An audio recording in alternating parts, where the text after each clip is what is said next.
মাননীয় সংসদ সদস্য ফেনী জেলা 2, আপনার সময় 3 মিনিট দেওয়া হলো। ধন্যবাদ মাননীয় স্পিকার। মাননীয় স্পিকার, ধন্যবাদ জানাই। আমি স্মরণ করতেছি যে আমার দেশনেত্রী মরহুম খালেদা জিয়া রুহুর আত্মার মাগফিরাত কামনা করতেছি। ধন্যবাদ জানাই আমার ভালোবাসার মানুষগুলোকে, ফেনীবাসীকে। মাননীয় স্পিকার, আপনার মাধ্যমে আমাদের বর্তমান সরকারের কাছে আহ্বান করতেছি, আমাদের কৃষকেরা 4 মাস ধরে কষ্ট করে ধান ফলাইয়ে বাড়িতে আনি বাজারে বিক্রি করতে গিয়ে দেখে তাদের মন 800 টাকা। এভাবে কি শ্বাস করা যায়? মাননীয় স্পিকার, আমাদের কৃষকের জন্য ধানের দামটা বাড়া দেওয়ার জন্য আপনার কাছে আহ্বান করতেছি। মাননীয় স্পিকার, এই যে দেখেন সারা বাংলাদেশে তো গার্মেন্টস শ্রমিক বেকার পড়ে গেছে, আমাদের ফেনী জেলায় তো অনেক গার্মেন্টস শ্রমিক বেকার।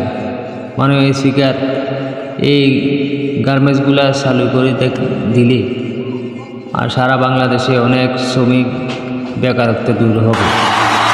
মাননীয় স্পিকার, আমাদের ফেনী জেলার মানুষের বৃষ্টি আসলে মনের ভিতরে একটা ভয় পায় 2024 সালের বন্যার কথা। মাননীয় স্পিকার, আমাদের টেকসই বেড়িবাঁধের জন্য ফেনী জেলার মানুষের প্রাণের দাবি। ফেনী জেলার মানুষকে রক্ষা করার জন্য এই টেকসই বেড়িবাঁধ স্ট্রং করে কাজ করার জন্য আহ্বান করতেছি।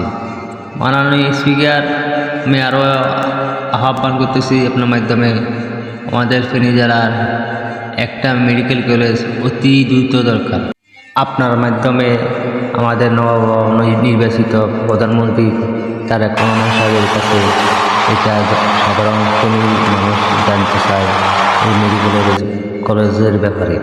মাননীয় স্পিকার, আমাদের সারা বাংলাদেশে যে 2024 যে পুলিশ হত্যা হয়েছে, এই পুলিশ হত্যার বিচার আইন পাস করার জন্য আপনার মাধ্যমে আহ্বান করতেছে। মাননীয় স্পিকার, আমাদের ফেনীতে সন্ত্রাসী সাদাবাজি মুক্ত রাখার জন্য প্রশাসনের কাছে দৃষ্টি আকর্ষণ করতেছি। আমাদের সাধারণ জনগণ যেন নিরাপদ থাকে এই সরকারের অধীনে। মাননীয় স্পিকার, আমার বক্তব্য আর দীর্ঘায়িত করব না। আল্লাহ হাফেজ।